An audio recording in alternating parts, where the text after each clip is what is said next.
What do cardigans, raglans, and balaclavas all have in common? All that and more coming up on the Knitty McPurly podcast.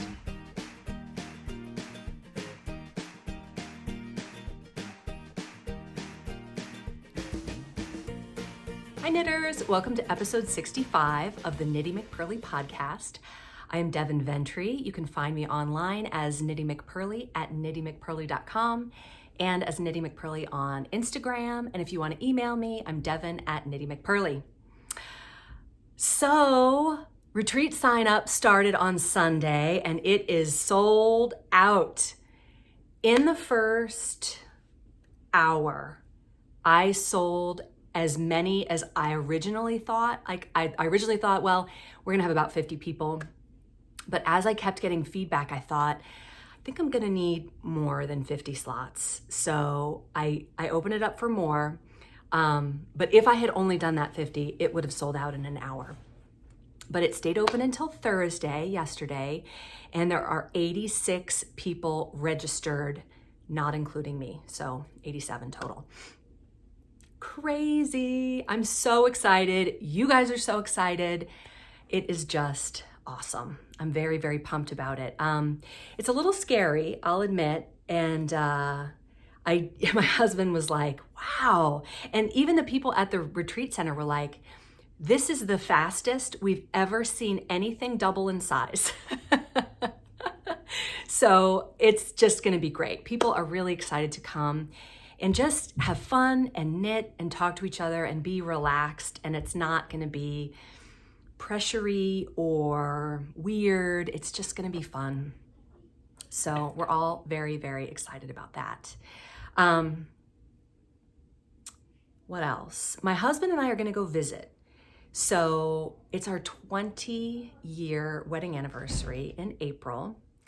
And we've been talking about what to do. Like we really can't, for our 10-year, we went to St. Thomas, and that was a big deal. So for our honeymoon, we went to Aruba. For our 10-year wedding anniversary, we went to St. Thomas. I was pregnant with my son. And we always talked, for 20 years, what are we gonna do? We're gonna do something really, really fancy. Well, as most of you know, when you've been married for 20 years, you have expensive children. So I think we're thinking on a much smaller scale for a trip, but this would be a perfect time for us to go and check out this place and see what's around there. And that way I could report back to you guys and tell you what I found out. We have a Google group. Just about everybody's on the Google group. If you don't want to be on it, you don't have to be. You can just get out of it. But this is how we're all communicating with each other, and it's been great so far. If you have any questions about that, let me know. Progress and shop news. I have been super busy with the Lent MCal. I've been dyeing up the Lent calendars, which is bigger than an Advent calendar. I'm not doing as many as I did Advent calendars, but it is a big job and it's really fun. Like I have really enjoyed doing it. I love the way this project is coming out. I have to finish up the pattern for the tech editor for Monday, and that's been really great.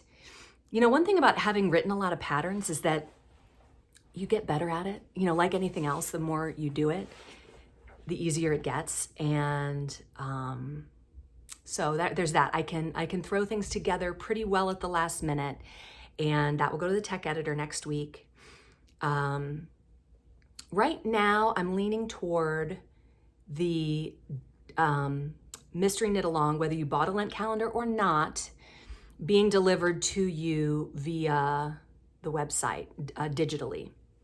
For the Advent calendar, I put the pages in the Advent calendar, and then at the end you could download the whole pattern. I might do it a little bit differently this time, I'm not exactly sure. But I will keep you posted on that. Lent doesn't start until March 2nd, I think, so we have time. January has been very slow for me in general. We've been sick at my house, we've had tons of snow. For us in Virginia, we've had tons of snow. So we've had lots of snow days, and I had someone who got a gift card for either Christmas or their birthday say, I really want a Patriot sock set. Would you make me a Patriot sock set? So I did a couple of these, and I just want to talk about this color. I love it so much. I'm just gonna pop it out of here. And it comes with, anyway, the reason I bring it up is there is one of these left in the shop because I went ahead and did 2 of them. So it comes with 2 minis in a red and a blue, kind of good American flag colors. Or France, or Britain, or Crimea, which we're gonna talk about in a minute. So interesting. So Crimea is disputed. Okay, I'm about to talk all about Crimea. Some say that it's controlled by Ukraine, and it was recognized as such in 2014 by the United Nations, but it's governed by Russia. And both Ukraine, the Ukrainians and the Russians who control Crimea agree on the same flag. Isn't that crazy? And they are red, white, and blue, just like us and France and Britain and Australia. Who else? Red, white, and blue. Who else is red, white, and blue? But for me, this color, oh, I love it so much. It's the Declaration of Independence and the Constitution and camouflage and the red of the flag and the blood of those who died and the blue of the police and the armed forces and the flag, and the back is not as pretty because it's got all the tuck-ins, but it's just so pretty, isn't it? I just want to make 1 million of these. I think I should make 1 million of them. I thought about also doing a self-striping one with these same 4 colors, the parchment and the olive and the red and the blue. Wouldn't that be cool? A self-striping one? Because why not? What else am I doing? Nothing else going on. Speaking of that, I had this total, I tend to think I can do more than I can. When I talk to you about balaclavas, I'm going to tell you that I used to run marathons because I was like, how hard can it be? It can't be that hard. And it's not. If you don't care how fast you run, then it is not that hard. But I'm kind of that way in general. I'm kind of like, how hard can it be? I can do that. It's all fine. So I got all this fabric to make winter-themed McPurly pouches, kind of forgetting that I'm also dyeing up a Lent calendar and writing a pattern for a mystery knit along, and all that's happening in the winter. So these McPurly pouches may not be out until March. Hopefully we're still interested in winter themed things in March. But I got a bunch of amazing fabric from Spoonflower, winter themed. So we have some winter birds with the turquoise and the red and the green. There's that one. I'm going to show you all of them. Here are some more birds, winter themed, with a different color scheme. We've got blue and yellow and green. Very pretty. Now this one is cute because it has rainbows and little cute animals wearing things like hats. There's foxes. There's a bear driving a car wearing a hat and a scarf. So cute. So there's that fabric. More winter. Trees and deer. Very pretty colors. I don't know, these are just so pretty, like orange and blue, and they'll be pretty for any time of year. And you know, in the summertime, we're gonna be dreaming of snow. So this one is great because it's all the knitted things. Sweaters and socks, gloves, mittens, hats, pom-poms. Cute. Oh, I love this one. All the knitted socks and tights.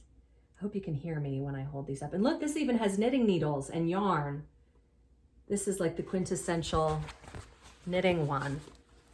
This one is kind of like this shirt that I have on with knit stitches in yellow. I have knit stitches in pink and rainbow. And the next few are Valentine's. I think these are all Valentine themed. Your basic plain Valentine theme. We have gray with hearts. And I also have that same one in red, red with hearts. These are good all year, right? Even if we don't get them by Valentine's Day, that's fine. This one with the swans.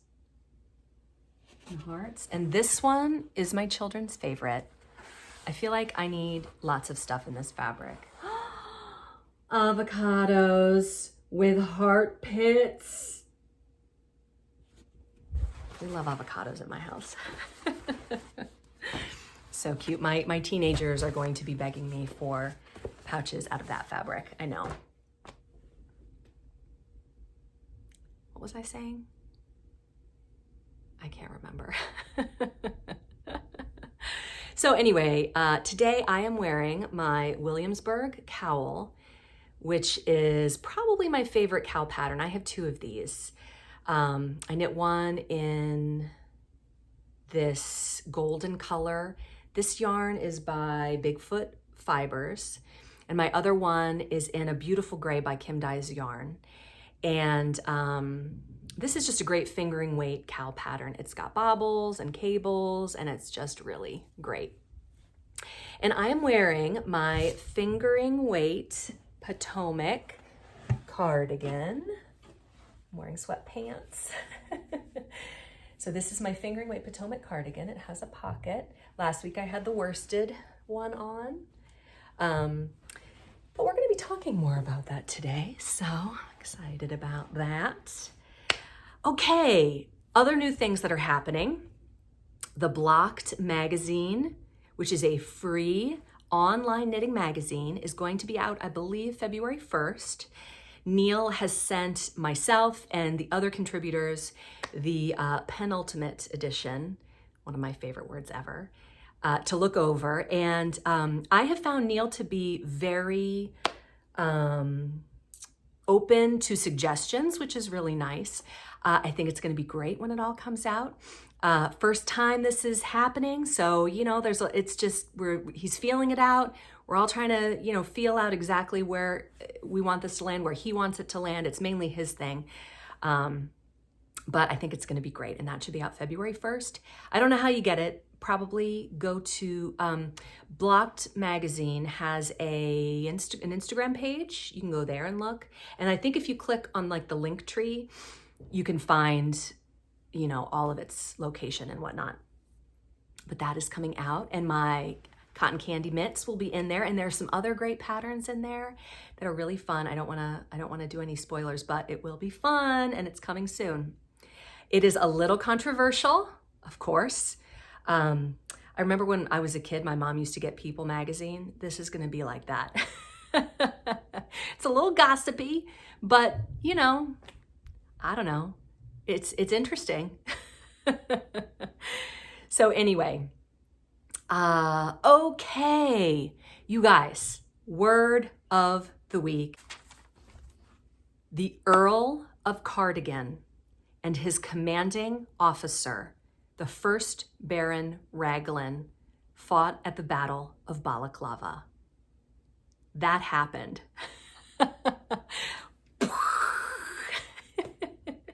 It's just an explosion of fashion.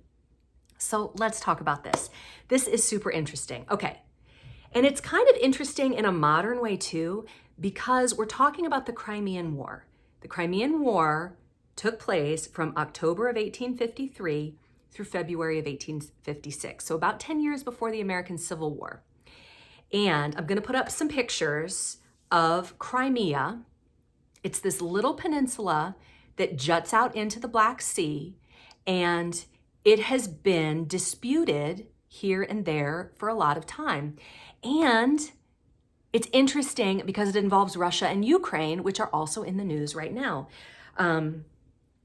Basically, here's the Crimean War in a nutshell, because like all wars, there's a million things to say about it. Like there's a million different causes. There's so many things that happen that cause this to go down. But the Crimean War in the nutshell it's Russia versus the Federation of France, the Ottoman Empire, the UK, and Sardinia. And basically, the Russians are Eastern Orthodox. Some of these other groups, probably the Sardinians and the Ottomans, I'm not sure exactly. Whoever was there's a Catholic Orthodox problem. Some of them are Catholics and some of them are Orthodox, so they were fighting about that. And the reason France and Britain got involved is just to kind of simmer things down in Europe. Like they just wanted European piece, okay? So because it's cold there, and they were fighting from October through February. So it's October of 53 through 54, 55, through February of 1956. Like, that's a lot of cold months. There's some summer in there, but there's a lot of cold time there. The British have to adjust their wardrobes because they're not used to such cold weather. So, as we talked about last time, the Earl of Cardigan, apparently they all wore these waistcoats that were cut down the middle, but it was named after him, probably just because he was the most important. Last time we talked about the balaclava and the Battle of Balaclava. I guess it was really cold, so they wore their, this thing, basically, the thing where just your eyes stick out. I actually do own a balaclava because I used to run marathons, and those were always in the winter, and I couldn't find it. So I'm transmuting my cowl into a balaclava. This is kind of COVID appropriate too. It doesn't actually do anything, but it looks like it does. So, Battle of Balaclava, it's cold. The British are wearing these things that they have never had to wear before, and it just becomes this fashion thing. So, here is where the first Baron Raglan, Fitzroy James Henry Somerset. During the Raglan War, this dude wore a loose-fitting overcoat with sleeves that extended all the way up to the neckline. So for a long time, this term was only used for overcoats, but it later became the term for any time the sleeves have this shaping here, where the sleeve goes all the way up to here. And as we all know as knitters, this is called raglan shaping. So crazy, crazy, crazy, crazy. So the reason the Crimean War was an unusually fertile breeding ground for new fashions is because of this newfound cold that was encountered by the British troops. It was the village of Balaclava, which is the site where Cardigan's charge of the Light Brigade happened, and it was also obviously the namesake for the balaclava. So raglan as a term was first used in print in 1857. So the war ends in 1856, does not take them very long. Sorry, now I've got all this fuzz all over me. It does not take them very long to adopt this term into the fashion literature. So I thought that was super interesting. Isn't it? 3 different knitting terms. It just goes to show the importance of Britain in the knitting culture. Like, you guys, Brits over there in your country really shaped it. Like, English style and continental knitting. When I learned how to knit, I knit continental, but a lot of people knit English style. Like you guys were like, and probably this tradition goes back also on the continent. Like we found in some of the other words, like knit and purl, a lot of those have more Germanic or Slavic or Scandinavian origins.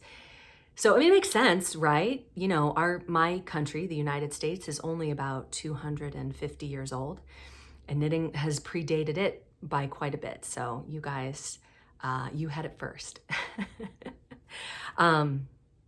Interesting though, so interesting. So that is my word. And in relation to that, I wanted to talk about the topic of the week is about yoke shaping. As we talked last time about seaming, I am not a seamer.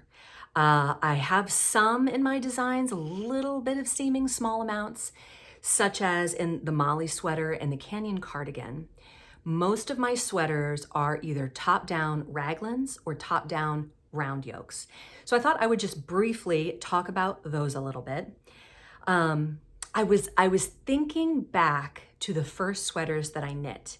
And the very first sweater I ever knit was a tiny tea leaves cardigan by Melissa Labar.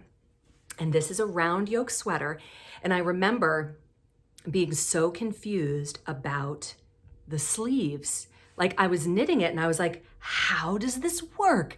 And my friend Yvonne, who lives near me and is a knitter, she had to show me. She's like, okay, so put the stitches on hold, and then you cast on a few for the underarm, and then you join it together and you have the sleeves. And I was like, oh, I get it. Like the light bulb went off.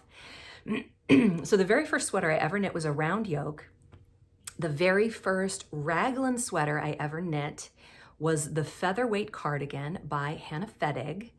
And this took me forever and ever and ever, even though it's a tiny sweater, because it was fingering weight and I was a very new knitter. And it's just a very, very basic cardigan. But I wore that for a long time. I'm not actually, I think I still have it somewhere. It's one of those things that had mysterious holes in it. I think from silverfish, like that's the only thing I could think of that might have caused it. But anyway, I talked about that in a previous podcast, but I should go back and fix that because I do still like that sweater. I don't know if it would still fit me. Those were my younger, thinner days. But I went through my designs and I found the ones, and I'm just gonna put them up here while I'm talking. I found the ones that are the raglan shaping, and that is the GG and the little GG and the cabled GG, all raglans. And these all have the, it's stockinette with the reverse stockinette sleeves. And that's also true of my Potomac that I'm currently wearing and my Potomac worsted. I thought it was kind of a signature thing for me to do a stockinette sweater with the sleeves in reverse stockinette. Also Audrey and Go Lightly, which are two Audrey Hepburn inspired designs. I also have a lot that are round yokes, such as the Friendship cardigan, which comes as a bundle with the unicorn, and the Watership sweater, which I just love. This is a favorite of mine. I wear this, I have two of them and I wear them all the time. Benedicta, obviously that one's been really popular, and Faucette, my most popular pattern. Also Brass Tacks and Inverness, James, and Awaken. I love Awaken. It is kind of a fitted sweater though. I've thought about doing something very similar to that, but just as much looser, because that's kind of the style these days, is a much looser sweater. And I like loose things. Do you like loose things? I like things to not be too tight. I love a top down. And I'm wondering, so what's your favorite way to knit a sweater? Are you bottom up? Are you top down? Are you knit in pieces, stitch it together? Or do you like a sweater that maybe has non-conventional construction? Because that's really fun too. I really like that. I enjoy doing that. The hard part is it takes more brain power for the knitter, because you have to try to get inside the head of the designer and think, where are you going with this? How is this? It's not like, oh, I start at the top and then I work my way down, or I start at the bottom and I work my way up. You have to think, okay, how did you do this? And sometimes you're doing it and you're like, is this right? I don't know. So that is the downside to that type of design. But so my word led me to my topic, which led me to my knitting fantasies. I want to talk about Japanese knitting. As of right now, I only have this one book. It is the Japanese Knitting Stitch Bible. And the reason I brought it up is because it has all of these yokes. Japanese knitting is amazing. It's very complex. It doesn't, a lot of times I will adapt a pattern from this book. I don't ever use them as they are here because they are just too complicated. But if you're interested in doing something complicated, these are really pretty.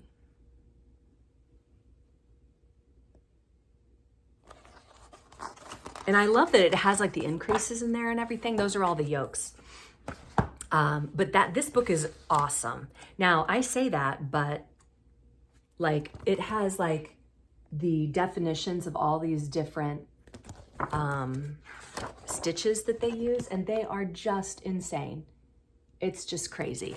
So like I said, I usually adapt them, and I'm not sure. I don't feel like I got any of this from here, but this is one of my more I guess complicated. It's not hard. It's not hard to work. It really just has some bobbles and some 1, 2, 3 cable crosses. It's really very simple to knit, but fun. Keeps your interest. But anyway, when it comes to my knitting fantasies, I did a Google search for Japanese knitting patterns in English. And I had a hard time finding some, but I did find this beautiful book by Michio, not sure. It is Japanese knitting. It has 15 knitting and 5 crochet patterns in it. And I just went ahead and bought it because I'm like, that book is just so cute. And I love Japanese knitting. And I think it would be really fun to have. It was only $14 shipped from Amazon. So if you're interested at all in Japanese knitting, go pick up this book. So my knitting fantasies is just the one book. But yeah, maybe when that comes, maybe next week I'll be able to share some of what's in there with you and you can decide if you want to get it or not. Okay, so here's what happened. Whew. This podcast has been a whirlwind. I have a lovely video sent to me by Cheryl Beckridge, who is coming to the retreat. Hi, Cheryl. Thank you so much for your video. She is Wise Owl Knits, and she sent me this lovely video. Hi, I'm Cheryl Beckridge, and I have a little knitting company called Wise Owl Knits. My favorite knitting story comes really from my mother, who I named my company after because her last name was Wise. But anyway, that aside, when I was probably middle school or high school, she had really started knitting a lot. And she was watching Elizabeth Zimmerman on PBS and really was kind of coming into her own. She asked me if I wanted anything. I said, yeah, I want a sweater. And I picked out this beautiful fisherman's cable sweater, not thinking a thing about whether she knew how to do it or if it would be hard for her. But she just dove right in and she knit this beautiful sweater. And I, of course, still have it today, still wear it every once in a while, but it does have this lovely turtleneck, which makes it not quite as comfortable for me, but you know, I will never get rid of it. So time marches on. Years later, I start knitting obsessively, and I had knit when I was a kid too. She taught me how, but you know, wasn't very craft monogamous at that point like I am now. But once I really started knitting a lot, I, you know, pulled out the sweater and thought, oh my gosh, I cannot believe I asked her to knit this sweater that was probably really a challenge for her. And I had no idea. By this time, she had already passed away. She only lived to 62, so she had a short life. And I feel so bad that I never got to really show her the appreciation that I should have for this, because I just didn't realize at the time what a treasure it was and how lucky I was that she made that for me and just dove right in and knit without fear. That's my favorite knitting story. Thanks. Bye. I love that story because isn't that every non-knitter? Every non-knitter is like that. They're like, you can make this, right? Like knitting is such witchcraft to them anyway. Like they have no idea how it happens, how yarn turns into sweater. So, you know, if you ask for something that's got cables, whatever, is that hard? I don't know. So I think Cheryl felt bad about that, but I don't think she should, because I think that's true of every non-knitter. They just don't know. Or sewing, you know, it's the same kind of thing. You just don't know because you think, well, it's all witchcraft. You have no idea how you do any of it. So hard, easy, I don't know. But that's a beautiful sweater and a beautiful keepsake that Cheryl has from her mom. Yeah, lovely, lovely. So if you have a knitting story and you would like to send it to me, please do. Just do me a favor, put knitting story in the subject line because I get a lot of email, and if I don't, like if I have a couple stories backed up and yours is out a few weeks, I need to be able to find it again. So I had to do some searching to find Cheryl's because she sent it to me a couple weeks ago.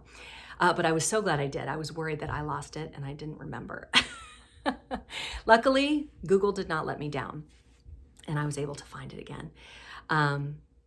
But yeah, send me a knitting story. Is it funny? Is it cute? Is it heartwarming? Whatever. We want to hear it. Especially, I love a video. A video is so great because we get to see your face and hear your voice. But if you want to just send me one for me to read, I can do that too. So thank you so much for joining me.